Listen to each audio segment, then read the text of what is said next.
George Lucas ruined my life. And I mean that in the nicest possible way.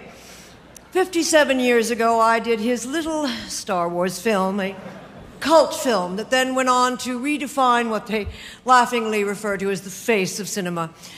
And now, 65 years later, people are still asking me if I knew it was going to be that big of a hit. Yes, I knew. We all knew. The only one who didn't know was George. We kept it from him because we wanted to see what his face looked like when it changed expression.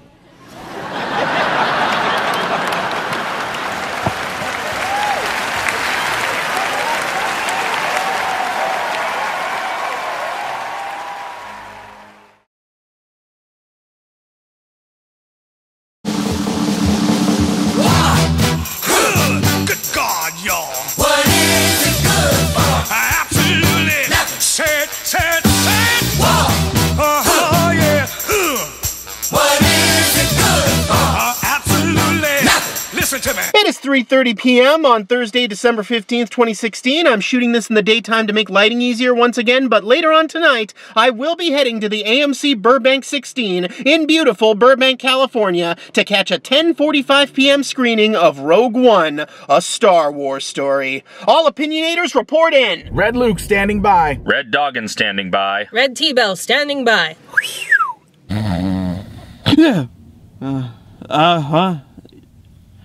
Red Zach standing, whatever. Red Jerk with a camera standing by, and welcome to One Movie Later, where I compare and contrast my preconceptions and postconceptions of movies in theaters now. So last year, Disney and Lucasfilm achieved the impossible. They made a Star Wars movie in the 21st century that didn't suck. And now, they are trying to achieve the double impossible. A Star Wars prequel that doesn't suck. Disney has promised for a while to make extended universe Star Wars films. Not part of the main, episode canon, but just individual stories here and there throughout the mythos that kind of enhance the story and tell more different parts of it. They're gonna make a young Han Solo movie with Phil Lord and Chris Miller, which is probably gonna be amazing. And I've heard rumors of a Yoda movie and a Boba Fett movie, but of course, the first of these extended universe Star Wars films is Rogue One, which is a direct prequel to the events of A New Hope, from what I've heard. Again, I've tried to avoid spoilers for this movie. I haven't been entirely successful. I have heard a few minor things about it. Basically, I've heard that none of the main cast of this movie are Jedis. The main episodes of Star Wars are much more about the leaders of all these Star Wars, the Jedis and the Sith and the Emperors and all the generals and such. And these smaller movies are much more about the people who, in real life, probably wouldn't get much recognition. The smaller movers and shakers who kind of influence something without getting too much recognition. It's kind of a win-win situation because it allows them to A, put out more Star Wars movies, which are all pretty much guaranteed huge moneymakers, but also to not have to do a conventional Star Wars type movie within each movie. I mean, the original trilogy of films were kind of a mixture of not just space opera and sci-fi, of course, but also war movies and westerns and samurai flicks. But from what I understand, Rogue One tonally is much more of a conventional war movie. The director is Gareth Edwards, who also directed the 2014 Godzilla movie, which I thought was okay, but a bit too self-serious and humorless for its own good. Although, to be fair to the 2014 Godzilla movie, it came out just a year after Pacific Rim, which was kind of the perfect version of that kind of kaiju movie. And the trailer to Rogue One was pretty good, but it had one thing about it that always really bugged me. You hear this loud, high-pitched sound. To me, it always sounded like Jar Jar getting an angry, painful hand job. You can't unhear it now, can you? Now, as part of efforts to promote this film, for one night only, Epcot projected the Death Star onto Spaceship Earth. Yep, Epcot's iconic symbol of global unity and peace among worlds was turned into a machine that can blow up entire planets. And speaking of Trump's America, this film has also gotten the greatest promotion of all, controversy! It all started when a delightful band of neo-Nazis called Rogue One, quote, a Jew masturbation fantasy of anti-white hatred. Oh yeah, fuck you, Whitey. Fuck you, Whitey. Fuck you, what? Oh!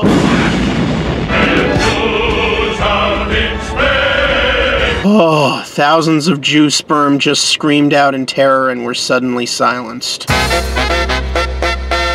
Do these Nazis not realize that they were always the bad guys in these movies? I mean, you know Lucas called them stormtroopers for a reason, right? But then, things got really stupid. Apparently, one of the writers of Rogue One said some mean things about Trump on Twitter, and so some of Trump's supporters started the Dump Star Wars hashtag. I got a bad feeling about this. Apparently unaware that Hollywood fucking hates them right now, and they better get used to being the villains in every fucking movie from now on. I mean, give these fucking Trump supporters some credit. They are throwing down a gauntlet in the culture wars and saying, Star Wars is our enemy. Really? You're gonna go up against Star Wars in the why not declare war on puppies and ice cream while you're at it? Hey, remember when Clint Eastwood said all those mean things about Hillary Clinton, and in response, liberals organized a massive boycott against the movie Sully? Yeah, me neither. You know, it almost just a teensy, itsy, weensy little infinitesimal bit makes me wish I was a Trump supporter just so that I could say to the organizers of the boycott, fuck you, I'm going rogue. Because of the movie title and the thing with the... your grandma can explain it to you. So I'm really looking forward to this movie, and I'm hoping that watching a bunch of rebels try to take down an authoritarian dictatorship that was put into power by questionable means somehow distracts me from the horrors of the real world. Alright, well, we already basically introduced ourselves in the intro, but just to refresher... Haley, aka T-Bone. Charlie, a.k.a. Spazmaster. Luke Ski, a.k.a. the Rebel Spy. It's your turn to say who you are. Do you know who you are anymore? Just say who you are. No. Let's move on. Okay. And I'm Dave, and I see myself as the Team Topajulis of this group. And this is the Unabomber. So, we just saw Rogue One, a Star Wars story, and I know opinion... differs in this group about the quality of the movie, largely thanks to our friend Zacharias. Well, I, for one, am outraged that they didn't call this movie The Forest of Whittakins. And see, that's all we need to say. How long have you been waiting to deliver that joke? Since we got out of the theater. There were certain characters I loved. There were action sequences that were just great. I thought the ending was absolutely perfect.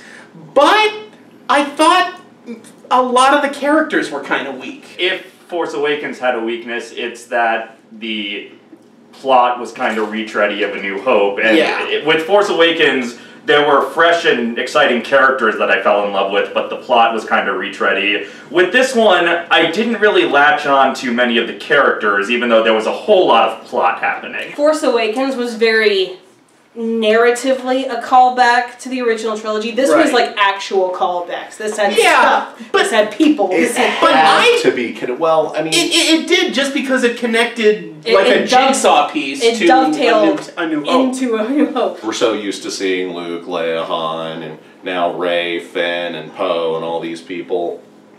You know, that's the Jedi story of Star Wars. This is like the whole Greek course, like the addendum to everything. It was kind of a creative risk in the sense that they're setting the tone for their Star Wars filmmaking strategy with this one, because this was the first feature-length Star Wars movie, the first non-regular episode feature-length Star Wars movie that wasn't made for TV. Although it's not the first one that was released in theaters, despite having been made for TV. Yeah. I saw Star Wars Clone Wars at a midnight screening in 2008. That was painful. I convinced my theater to have a midnight screening. I was like one of 7 people in the audience. Truman Capote the Hutt. No. The first act is very slow. The whole movie is a giant build. Usually it's like, you know, building, building, crescendo, and then denouement. This is like building, building, building, crescendo, swing, like off into the sky. And there was definitely a when do we get to the fireworks factory vibe in the first act of the movie. But then once things start happening, then it's like, all right, now I'm into this. Both Force Awakens and this have started dipping into moral quandaries within the set roles of the Star Wars universe that were previously sort of glossed over. So Force Awakens addressed the morality of stormtroopers, basically, with Finn. And this addressed the moral questionability of some of the rebellion's tactics. Right. Yeah. And they don't really dig particularly deep into these questions, but they acknowledge them in ways that previous Star Wars movies just sort of swept past. Yeah, this is the first movie where the rebels weren't all good guys, you know, I think it could be tampered down into what does a rebellion cost? Zach, Rogue you One have is, the floor. Rogue One is boring, useless garbage, where the characters have no character, except for the characters that are completely insufferable. It destroys multiple characters that have been established, including the rebellion. It turns them into a group of whining politicians. That was the exact same thing that started the fucking Empire in the prequel trilogy. It has every flaw of the prequel trilogy and none of the joyous things. Like the Duel of Fates fight at the end of episode 1 is great. You do not have that in this movie. You have a lot of explosions. Like you said, it's a fireworks factory. There's nothing going on to care about, because you know what's going to happen at the end, and you don't give a shit about anybody in the scenes, because they are so flat and boring and lifeless. Or an asshole. It takes 45 minutes to get to the point of action. I know, because I checked my watch. Well, we got a lot of trailers, though, before this No. I'm talking from 12:05 to 12:50. Oh, okay. It took that, so for us it took an hour to get there. Right. But if you're just watching the movie, it takes 45 minutes to get to the point where the story starts. So when you guys say the first act was slow, the first act took up half the fucking movie. The whole opening scene, they revisit in a flashback briefly, so you get all the ideas. That did bother me. You could lop off that whole scene and you don't miss a thing. I do want to say that I do have one positive note to make, and that's... and I want to say that just so I don't sound like I'm completely being a piece of shit. Sure. The production design of this movie is astounding. Oh God, yes. Yes. All the establishing shots in this movie are beautiful. Like you could frame them almost. Or there are certain dramatic shots of characters that are great. But those are, you know, the beginning of scenes or occasionally in the middle of scenes. But the actual scenes themselves don't feel like they're doing much of anything. They're not even shot interestingly. Like every dialogue scene is just over-the-shoulder conversation, and it's just back and forth. There is nothing interesting going on cinematically. It's a problem Gareth Edwards has in every movie. He can shoot things beautifully. Put him with a person and it's like he seizes up and does it, and he's just like, let's stick it here. Yeah. And we'll move it a little bit. And yeah, it's an action scene to do the thing. You didn't like Force Awakens that much either, Zach. So are you just kind of done with Star Wars at this point? Well, here's the thing. When I say I didn't like The Force Awakens, I had a mild... I mean, my problem is more that I felt like there were flaws in it that weren't being addressed. I liked it a lot, and then I hated it a lot, and then now I'm somewhere in the middle. I think it's a passable movie with a lot of good things about it. I understand their personal opinions. I think that Rogue One, like, I could detail out why this movie does not work objectively. It suffered from a lot of the same problems that I see with a lot of other movies, is that it's trying to be all things to all people. Like, it's trying to be funny and dark and have these charming character moments and these, like, sad, somber, like, we're doing art now moments, and it eventually just kind of crumbled under its own weight. You have one movie to get people invested in X number of characters, and, you know, this one obviously focuses on Jyn, so that she's the only one that got an extensive amount of backstory that didn't tie into the plot that ties this into the episode 4 New Hope. That's another part of my problem, though, is that, like, I mean, it felt like it was trying to be Guardians of the Galaxy with its, like, big cast of characters, but it didn't know how Guardians of the Galaxy really worked. Like, it didn't understand that. Well, you know, every ensemble space movie is going to be Guardians of the Galaxy. Well, no, because I think Suicide Squad did the same thing, and that's not a space movie. See, I think it was going for more of. I think it was going for more of like a Seven Samurai thing than a Guardians of the Galaxy thing. In certain respects, yeah. They had a series of decisions, and every single time they took the boring one.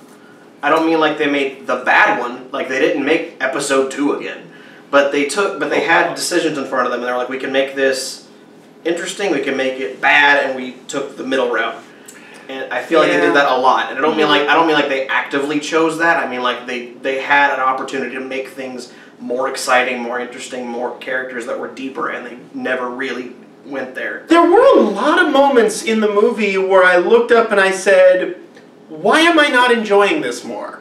You know, and it took a lot of thinking to realize, oh, I don't give a shit about the characters, really. I feel like if we had more of a chance, we would. Like, the groundwork was there, it just never got enough to... Absolutely, I would absolutely agree with that. Especially because the actors are all really good. I would be curious if there were scenes that were deleted that shouldn't have been. That gave us more time to feel for these characters. Yeah. I think I'm just the type of person who latches onto whatever tiny scraps of character empathy there are in a movie, and I'm like an empathy camel when it comes to when it comes to movie characters, where it's like I can just latch on and identify and relate to a movie character. Fanfic has been made on much less, I can tell you that. That said, even with that trait, I found the characters subpar. It is very fitting with the current Disney model of cinematic universes, where it's like, oh, this movie explains the thing in this movie, and this movie explains the thing in this movie. They're doing the cinematic universe thing, but they're copying the wrong team. They're copying the DC team, where throw in cameos of all the people. Doesn't matter if it fits, doesn't matter if it looks weird, just do it because you squee when you see it. Some people use the word fan service as if that's a bad thing. I'm a fan, they are servicing me, I am happy. Thank you, you know, so, you know. Well, excuse me, I can see what I'm not wanting. So yeah, I mean, that's just my... Zach, shut up and service the fan.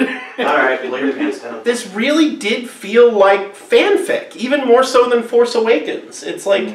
I didn't think it was bad fanfic. There have been other stories told about stealing the Death Star plans, either in fanfic or in fan films or in the expanded universe or in video games. If you're already attached to another pre-established, now non-canon story about the theft of the Death Star plans, this probably won't replace that story in your heart. I liked the idea that it had, and the idea is that even when the Empire is strongest, the rebellion goes on.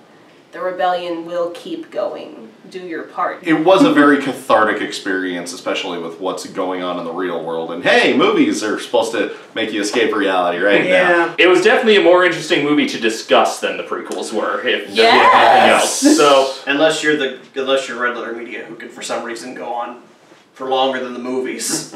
I said interesting. That's right, come at me, Internet! It's not perfect. I mean, they're still working on this formula. But if you were to ask me to choose between this or the Revenge of the Sith Episode 3 that we got, I would switch it out in a heartbeat. Because it's still a watchable movie. I would disagree. I'd put it on par with Episode 3. See, but at least this movie had ideas. Yes. Which not always fully realized ideas. No, but it had more seeds of ideas than Episode 3 was basically just, well, point A to point B. But at the same time, you could argue that movie knew what it wanted to be. I don't think Rogue One didn't know what it wanted to be. I think it maybe wanted to be something more than it was capable of being. Yeah. I'll give this movie a lot more credit for at least trying to explore, like, ethical questions within this universe, which is something Revenge of the Sith really should have done when it's talking about someone's turn to the dark side. But in my opinion, the Jedi are evil. Only 50 is an absolute. That is exactly. All you need to know about Episode 3 was that when I saw it, I saw that at a midnight screen in 2005, and I plunked myself down, and the Lucasfilm 20th Century Fox logo came up, and I just thought, you know what? I'm not going to nitpick this one. I'm just going to shut off my brain and let the movie wash over me, and then the opening titles and the opening crawl and the very first word, war! Exclamation point. And I was just like, God damn it, George. One word. That's all it took. One word. I didn't really have high expectations for this because I kind of knew this wasn't going to have a happy ending, and I don't like to be recreationally sad. I was really excited for Rogue One. Like you guys were crazy about Force Awakens. I was really excited for Rogue One because I was excited to see something in the Star Wars universe that was also different. And then now I'm sorely disappointed, obviously. But so when I give these criticisms, it's not because I want to just like shit on the movie. It's because I know they can be fantastic. I know that we can make Star Wars great again. But I'm sorry.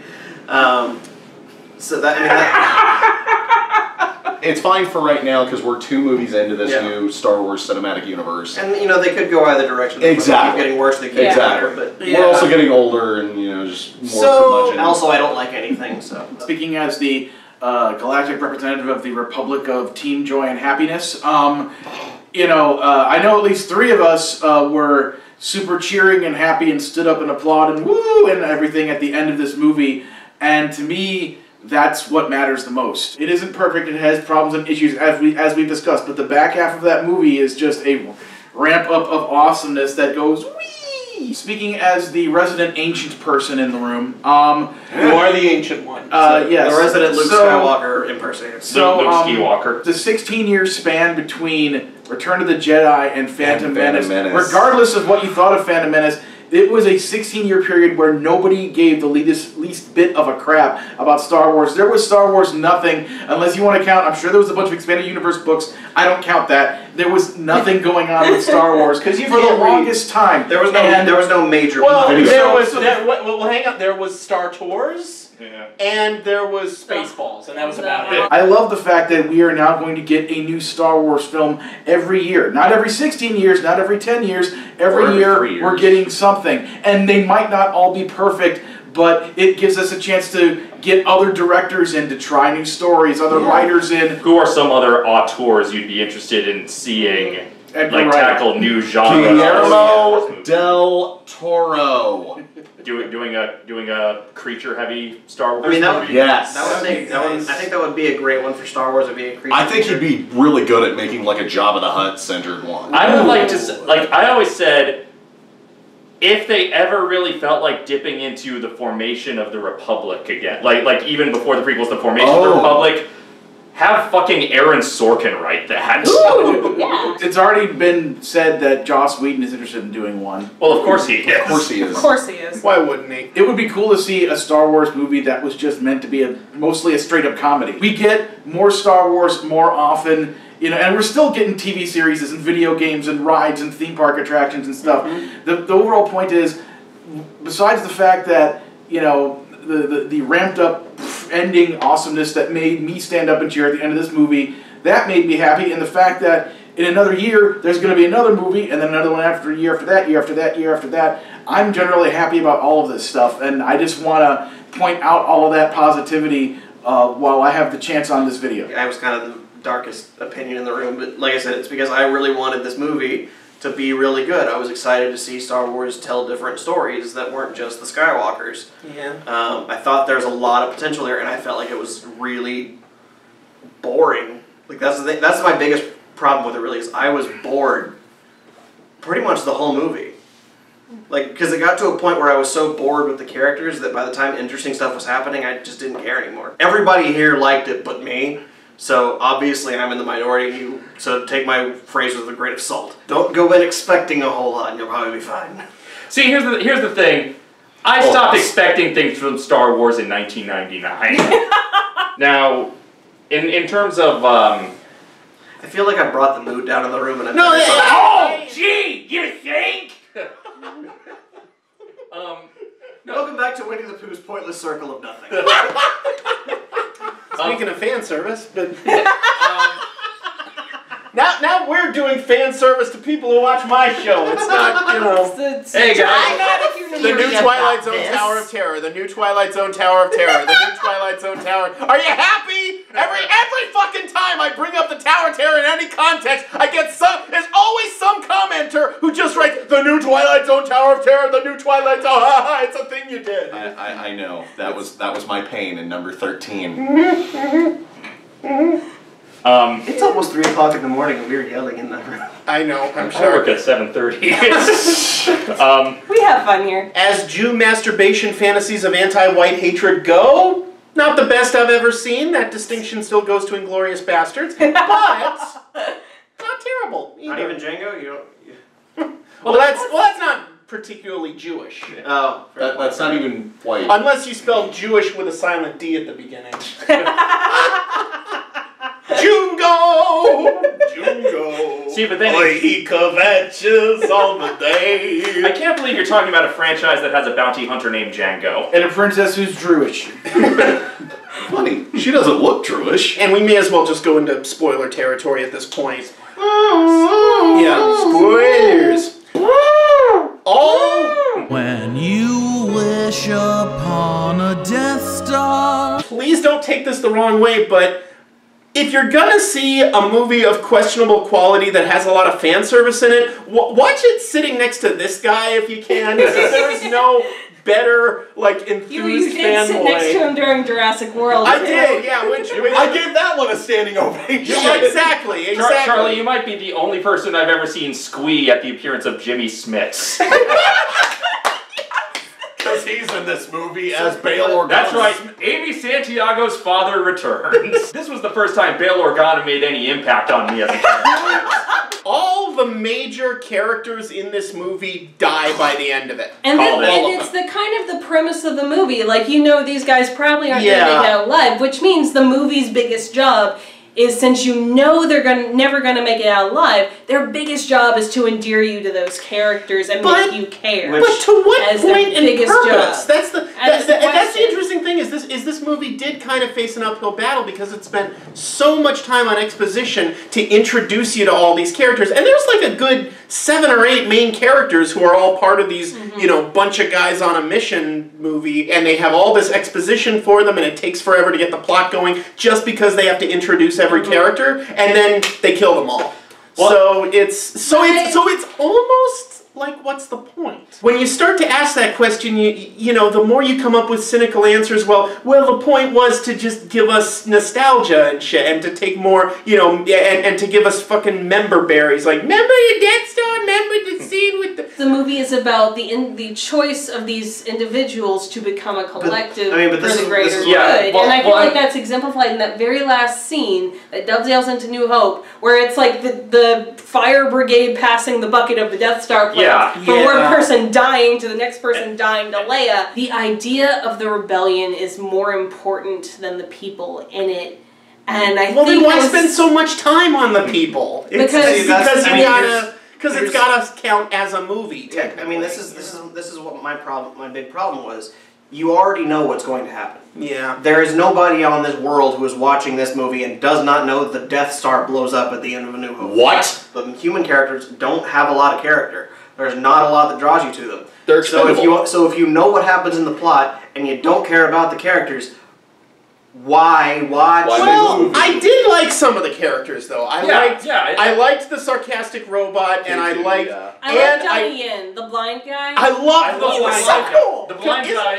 I love the blind guy. He's the best. I liked the blind guy better when he was Stick in Daredevil. He's not a Jedi, specifically, but he does consider the Force like his own personal religion. They were like the lay people in the Jedi. Like in church, there's priests who stand up and give a sermon, and then they're like the people that pass around the offering plate and like help people with things. Those are lay people. Yeah, because he's the guardian of the crystals that are used in the lightsaber. Yeah, they used to be like the non-Jedi helpers of the Jedi, and now they have nothing else to do. And he keeps repeating this mantra, which is kind of like the mantra from Dune of, I must not fear fears. I'm one with the Force. I must not force is the mind killer. Force is the death. What really worked in Force Awakens was that you bought that Rey and Finn were forming this bond while they were on the Millennium Falcon. I absolutely agree. Like, you bought that they were born. Now, in this movie, I bought every bond that was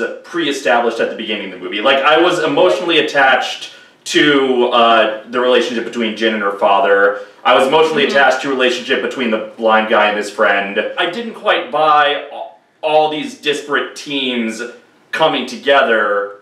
Like, there's a moment where the blind guy's friend, like, calls Jin little sister or something, and I was like, that didn't feel earned. Jin is giving, like, this big military speech to everyone, and I'm like, I don't feel like you've done literally anything that hints to that being part of your character. Yeah. It feels like they had this in one draft. They just needed a break. There were a lot of reshoots. I have heard. Yeah. Well, and also we know she was a child soldier. She makes the whole deal about, like, you're okay with seeing the Imperial flag, and she's like, if I don't look up, it's not. I can't see it. I was like, that felt like that was going to be her character arc, was going from being this person who's apathetic to the world around her to being like super into it. But it felt like it was just a switch that flipped. It didn't feel like. Well, that switch that flipped was her father, and that was probably my other favorite scene. Was they showed the hologram and they kept tight on her face for most of that.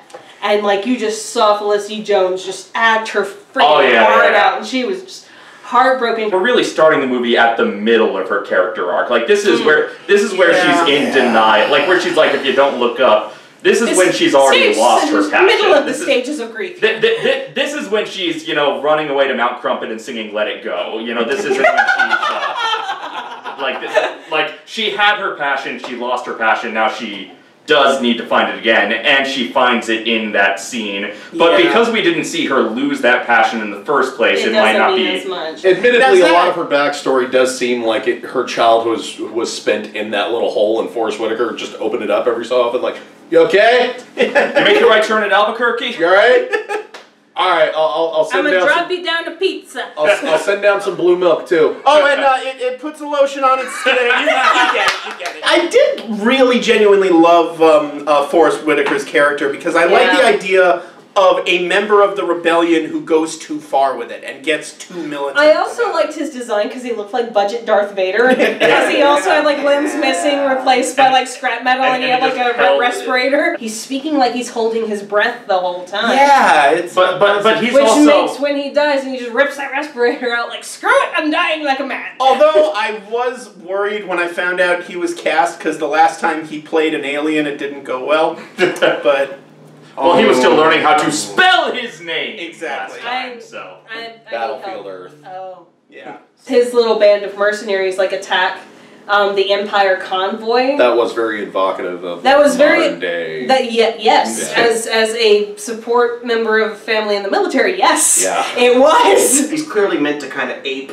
Darth Vader imagery in a way. In a sense. But the thing is, Darth Vader was lawful evil, and Forrest Whitaker is chaotic good. Even the good may be arguable. He's just anti-empire. It makes sense that if there's one evil galactic empire, there's not only going to be one allied rebel force. Because they didn't call it. The rebels didn't call themselves rebellion; they called themselves the Alliance. I mean, fuck! Look what happened in the last election. Liberals couldn't agree with each other, and look where it got us. So basically, Forrest Whitaker is the Bernie Sanders. Exactly. He even had the hair. So literally, he's Jews out in space. The pilot is like character number 6, who went from being like, I'm the pilot, I delivered the message, and then he gets. And so he was still kind of a blank character, and then Forrest Whitaker, gets the fantastic beast on him, and they go out of their way to say that when Forrest Whitaker summons hentai to attack. It's like sometimes the effect of this creature messing with your head is you lose your mind, and then we see him later, and he's like he's scarred. He's just more blank than he was before. It's like it would have been cooler to me if they would have him by the end. If they would have gone like a Howling Man Murdoch direction with him, like the thing made him like crazy in an interesting way, or even well, here's what happened because this was more just like he was kind of asleep and he had to go, hey, wake up. I feel like the hentai critter was kind of a cul-de-sac. Well, here's what happened. Forrest Whitaker's character is named Saul Guerrero, and they abused the pilot so much they sent him to the hospital on Saul Guerrero Street. Okay, now, now you have to say, I did not, when you turn it Now, the robot's an asshole. I know you guys found him funny. Robot. But the robot, he was funny for a little while, but then he was an asshole until like the last 5 seconds. Like if that character had not been a robot, you would have all found he would have been Jar Jar Binks. No, here's the thing I like he about... He would have been Han Solo. Yeah. It reminded me of the line from The Simpsons, I'm going to write that sitcom about the sassy robot. K2 is if Marvin the paranoid android was good at his job. Yes! That's exactly what he is. There was a lot of fan service going on in this movie. Yeah. So I may have been more forgiving of K2 as a character because I have a soft spot for seeing Alan Tudyk characters in that co-pilot's seat. Yeah. At the front of the ship. Oh. I like that it's one white woman and all POC and a robot. I think yeah, that's yeah. That was nice. Unlike this room. Yeah. Sorry, Internet. No, What are you gonna do? I could like paint myself black with that. No! That's the opposite Bad. of tilting. Bad. You say you don't like these characters. Did you at least like watching them die? The blind guy, I was like, okay, he's accepted this is what the Force is willing. He wants to like that I understand. And then his buddy comes out and he's just like, I'm one with the Force is with me. And then he just like lets himself get shot to death. I'm like, what? Why did you do that? In tribute to his friend? Yeah, you I guess. Take as many people down with them. I mean, I guess, but no one was getting out of there alive. Like in that kind of, I've seen a lot of war movies. So at with least my he dad. killed a bunch of stormtroopers.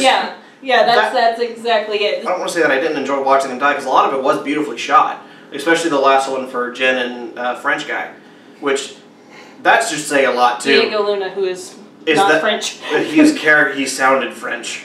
So I mean that's part of the problem is like I feel like we're sitting here calling them blind guy, French dude. No, blind guy's buddy. Well, because they have Star Wars names and those are not memorable. It's hard to remember a Star Wars name on first view. Thank you. But Rey, Finn, Yeah. Because those are Kylo easy. Ren. Those are easy. They also said their They names have one more in that syllable. movie. Yes. With regards to the not French guy, The not French guy. yeah, when he's first introduced, basically his one trait he's introduced with is that he's kind of mercenary. You know, I am your Han Solo substitute for the. yeah, basically his one trait is, oh, you want a captain who shoots first? We'll give you a fucking captain who shoots first. What about new bad guy? Krennic? Krennic? Was that his name? I kept thinking it was Krillin. He was just Imperial officer. He was just kind of generic bad guy. I didn't really get I don't anything. get the post or the recognition that I get for doing these things. I do And he like. gets choked by Darth Vader, and that's kind of. I do like how it kind of emphasized how poor the actual power structure in the Empire is. For as organized as it is, it's the people in power are a bunch of sniveling, like, slug lives. Getting Darth Vader's approval wasn't enough for him. He wanted the Emperor, dang it! Yeah. Can I see the Emperor? No, Daddy, I want to see the Emperor! I was honestly wondering if the Emperor would show up, because Ian McDiarmid's still alive. Yeah. He is, yeah. Unlike some of the Imperial characters who show up. Yes, let's talk about but James Earl Jones does do the voice of Vader again, which is It was good to hear. Apparently Vader lives on Mordor. He like rented out Barad-dûr. You know, Exactly. Like the eye was gone for the week, so Vader's house I honestly for him. think- Sauron got him on Airbnb. Maybe he lives near lava specifically to remind himself of how he got that way or something. To remind him where he came from. The guy who punches him in the nuts so that he remembers where he came from. Right. Mustafar, in a sense, is where Vader was really born. So Yeah. it's kind of his homeworld in a sense. In a sense. If we're talking about Darth Vader, I need to address. Let's talk about the these established characters now. Yes. Darth Vader tells a pun. Yeah. Darth Vader tells a Still pun. James Earl Jones. So, you know, Darth Vader tells. It's not. Okay. It's wordplay. Vader joked It's in the original wordplay, but I'm trilogy. not sure it was a pun necessarily. It was Anakin just- Skywalker Is it worse had a sense than of humor. Nerf? Yeah, but Darth Vader didn't really. Vader used humor for intimidation in the original trilogy. When? He used, I find your lack of faith disturbing. yeah, he used understatement. He used, the Emperor is not as forgiving as I am. You know, after Apology he choked. accepted. Apology accepted. Yeah, but that was all badass shit. This was more just, I said choke while I'm choking you. Yeah. The gravitas of the scene, that moment of power for Darth Vader is deflated. by him saying that. That's the bigger problem. Not so much the character. It's the fact that I'm this close to killing you. But even in A New Hope, even in A New Hope, your powers are weak, old man. It's a pretty childish taunt. Is it worse than your? No. It's not worse than no. But I mean, the thing is, it would have looked so much cooler if they had just let him turn, not say like you just hear him breathing, and you see that his fingers are doing the choke thing, and then he just walks away. You wouldn't have noticed if they had just cut it because he's got no lips to move. Exactly. So. They didn't make him say something like truly abhorrent, like "I'm choking you because I hate sand." They went the middle route with this, like, I want him to say a one-liner, but I don't really have I don't really have Schwarzenegger's ability to say stupid things and make them cool. I thought this was a problem limited to George Lucas, but apparently all Star Wars directors need to learn. Make Vader shut the fuck up and just be Vader sometimes. I guess they figured, because the coolest moment for him, you don't even see him, you just see his shadow. That was so beautifully shot. That was what I'm saying. I guess it's great cinematography. When Vader showed up at the end, where they're frantically there is the point that was great. where you don't even see him, you just see shadow and breathing. Oh my goodness, I love that. And then he just lightsaber. Yes, and that scene was great. That scene was Star Wars. I am the greatest cinematic villain, and I will fucking remember. I don't think he says a word in that scene. No, he doesn't. The entire scene. We also get to see Vader bathe. Yes, Vader in the shower. Vader and he has an assistant who doesn't mind walking in on him in the shower. Exactly. Oh, you need that. I'm working on the Death Star all the live long day. Let's talk about Tarkin. You mean Tarkin Let's talk Legacy? about Tarkin. Tarkin Legacy? Tarkin, here on the Earwolf Network. Now, a long time ago, when an uncanny valley far, far away. Not as uncanny valley as it could have been. Yeah, the technology has progressed since Tron Legacy. I feel like the lighting in about half of the scenes really benefited it. Well, there was a part where I was like, oh, that, because my feeling for it was like, okay, this is really cool, and it's where you just get the back of his head. Yeah. I was like, that's a really cool nod, and he turns around, and he starts talking, and I'm like, no. And his mouth movements are very pronounced. This is Pixar. And then he comes back. And then he comes back. He looked kind of rubbery to me, and the place my mind kept going. He looked like the Terminator version of Tarkin. Was the Michael Douglas scene in Ant-Man and the young Robert Downey Jr. scene in Civil War? Were those just the test runs for Tarkin in this movie? This mocap is fully operational. I question the need to have so many close-ups. Mm-hmm. Well, here's. I question the need to make him such a prominent character because he takes away. I feel like you'd have to. He takes away. No, I feel like he takes away the agency of our new villain. The alternative could have been you just have more Darth Vader. Yeah, but I think a little Vader goes a long way. Yeah, you can't overuse your Vader. Arguably, a little Tarkin goes a long way too. The new bad guy and Tarkin. I actually did enjoy their rivalry. Yeah, I like that. They almost were a more interesting story than the story we were watching. Like, Tarkin was the guy that Krennic wanted to be, but just couldn't freaking get there. Yeah. Not just wanted to be, but also wanted to punch in the face. Yes. So for all digital face. Like for all the distraction of seeing Peter Cushing's face in this movie, I did like the way his character was used. Yes. It was still Peter Cushing. Yeah, whoever the voice actor was for him was great. It wasn't dead on, but it was there. It was good. It served its purpose. Exactly. The voice was not the distracting part. Yeah. They bring back a lot of like X-wing and Y-wing pilots via stock footage. Yeah, that's cool. And they made all the new X-wing pilots like the lighting matched the stock footage. It was cool. It was still jarring because you still know like the very subtle. I didn't notice. Change in film stuff. Yeah, if you didn't tell me, I wouldn't have noticed. And I'm actually I want to get this movie, have a child, and then in like 15 years, show my child New Hope and this movie together and see if they can tell the difference in Tarkin and Leia. I was a lot more impressed by how they did Leia. It was only one shot, and it was literally like the very last shot in the movie before they cut to credits. Leia also has a smoother face. Yeah. But I feel like that's where they put the mocap resources. They also had a living Carrie Fisher to work with. Yeah, that's true. But I don't think she did the voice because her voice has changed significantly. It was her, but again, stock footage of her saying. Audio of her saying. Okay. Like stock audio of her saying hope. They pulled that right out of her "Help Me, Obi-Wan Kenobi." You're my only hope. Oh. Brilliant. There was a time not too long ago when they would have had no choice but to only show the back of her head.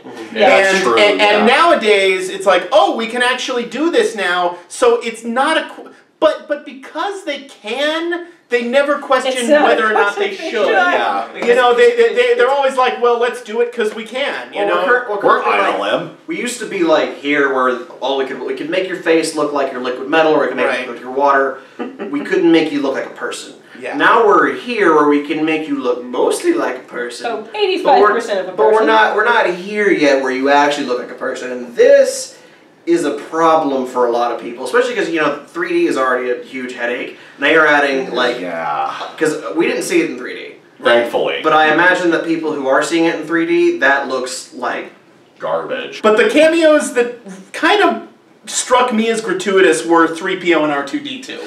Yeah, it's like it is a tradition at this point that those two are in every single Star Wars. They're Rosencrantz and Gilden. They are Rosencrantz and Gilden. And it did make sense because that the timeline matches up. They were with Organa, who would have met up with Leia. Okay. The stormtroopers are all incompetent.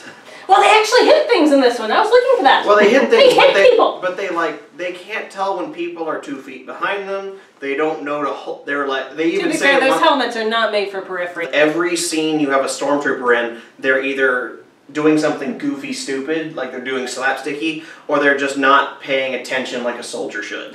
And it gets to the point where this is fine on its own. This is fine on its own. This is fine on its own. But when it builds up over time, it becomes just. How are you guys in charge of anything? You can't even put on your helmet correctly. It diminishes the threat of your villain when they just seem like they can't do anything. I mean, the real threat of stormtroopers is just that there's so many of them. Yeah, and that was the one folly of the battle droids. Is that George Lucas even said it himself that the Jedi can just slash right through them and they're just, it feels exactly like that. It feels like we're. They're having to fight to get there, but they're just fighting paper. They put on the Reich a little more. Because when that tank scene. Because when in A New Hope they fall for, hey down there, can you give us a hand with this? Then they've never been bright. Going back to The Force Awakens, they don't necessarily have to beat anyone, but you have a genuine fight between Finn with his lightsaber and Traitor with his big candy cane. That felt like. The stormtrooper doesn't win, but it feels like a threatening moment because he's holding his own against a lightsaber. Because I'm sure the First Order learned a thing or two from the incompetent stormtrooper. Yeah, but not to defend it from a story aspect. Yeah. The flaw in the Death Star design was put there on purpose by Jin's father. Did that bother you, or were you okay with that? Actually, I liked that. Okay. Yeah, I liked it too. That explained the one flaw that New Hope had a lot of flaws. But when you take off the nostalgia goggles. Yeah, exactly. It explains the most glaring flaw, I think. Maybe I missed a crucial piece of exposition either in this movie or I haven't seen A New Hope in forever. The Death Star blows up 2 things in this movie. Why did it blow up the planet so slowly and not the whole planet? It's not fully operational. It was on stunt setting. They said something to the effect of just set it for one reactor power. Okay. It was literally just meant to blow It's not the full power of Death Star. So Alderaan was the first time they did it on full. Okay. Because the new they had the scene where the new bad guy wanted to blow up the whole planet, and Tarkin's like, no. We just need them. Yeah, let's just test this out first. Let's just see what.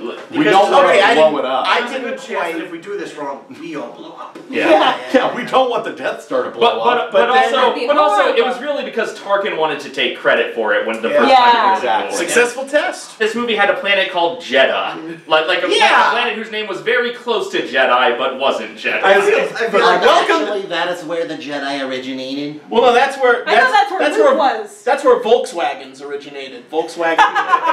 By the way, am I the only one who was thinking during that whole sequence getting into the planet? 1, 2, 3, 4, 5.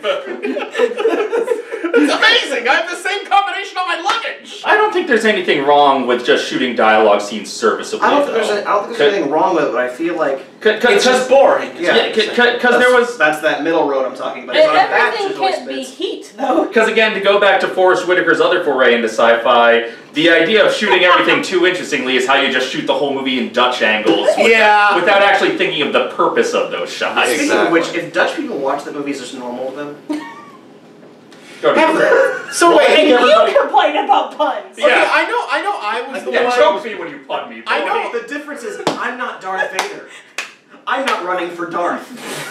Something to mention that I think is another positive of this movie: no tacked on romantic subplot. Oh, true. You could read romance into it if you chose to. But there's no time because they're about to die. But they're soldiers. I didn't really have many expectations going in. Like, I didn't think I was really going to like it. You didn't have any, like, Star Wars experience prior. I've seen the original trilogy, not the prequels. Yeah, last year. Bless my soul. You've never seen the prequels? I've never seen the prequels. So you weren't excited about Jimmy Smith? I was like, oh, that guy from that picture of the cool costumes, yeah. He was on Brooklyn Nine-Nine recently. You lucky bastard. So, sort of final wrap-up thought. Oh, wait, we still gotta do, what's the attraction? Well, the easiest response, of course, is putting what's the name of the bikini beach party blanket planet? What's the climax of the movie takes place at that planet? Sure. That would be the obvious Star Wars edition. Since the time frame actually matches up, unlike The Force Awakens. As far as character meet and greets go, you got two problems. One, all the characters that you do meet and greet with normally die in the movie. If kids go and see this movie and all those characters die, and then there they are at the park and you can meet them, it's like, well, what happened? How are you here? Well, time travel. The Force saved me. And the other problem is they're from an exploding planet? This is my Force ghost. The joke answer would be the meet and greet is just a pile of ash. The only character that, had kind of a mask or a costume or like a thing that would cover the face would be K2, and the design of that particular droid doesn't lend itself to a human being walking around as that character. No, it does not. I know what they can do with all of those satellite dishes on top of what used to be the people mover now. They can transmit Death Star plans every once in a while. Yeah. This attraction is where you get to try and find your parental unit, and they die in your arms. Star Wars Land should take a page from Knott's Berry Farm's book this past summer, where they were doing a Ghost Town Alive, where kids could either join up with the Wild West Outlaws or the sheriff and his deputies. And I think they should give kids in Star Wars Land the opportunity to join Forrest Whitaker's Child Army of Rebellion Terrorism. Forrest Whitaker's Child Army of Rebellion Terrorism is my Wiggles cover band. Well, once again, you're all wrong. Because what they gotta do is they gotta actually build robots of the Alan Tudyk robot. They got animatronics, they have the technology, they could make them bigger, stronger, faster. And they give you one when you enter the park, and he just spends the whole day making fun of you. You got scared on Tower of Terror? Wuss. Yeah, well, you're a fucking leaf on the wing, buddy. Until next time on One Movie Later, everyone sing along, cause what you got is what we need, and what we do is dirty deeds with the space balls! Watch out! We're the space balls! We're the masters of space! That's right, don't mess around, we're the space balls! Going cruising in a spaceship, we're so good at being bad. Your joy disgusts me. I try to end every episode with singing, but tonight we just don't quite have it. Just one more round, friend. Da da da da. It is 3:15 in the morning. It's not the end, friend, if you're a friend.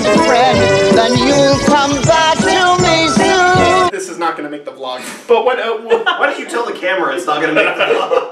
Because I'm telling myself when I'm editing it. Everybody knows Darth Vader didn't say a goddamn word. Not the suitcase. Not the suitcase. No, Mommy, I like my peanut butter in my mouth. Not the lobster costume. Huh? Oh, fuck no, I am not another vlog! This is fucking stupid. You're all worthless and weak. Fucking boss. Go fuck yourself. Nobody likes you. You're too fucking expensive and you don't know how to park anywhere. You block traffic with your wide orange ass. Red Zack, standing by. Ladies. Red Zack, standing by.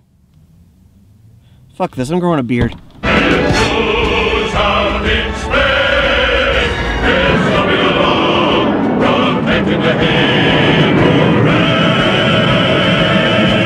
It's a trap! It's a cat!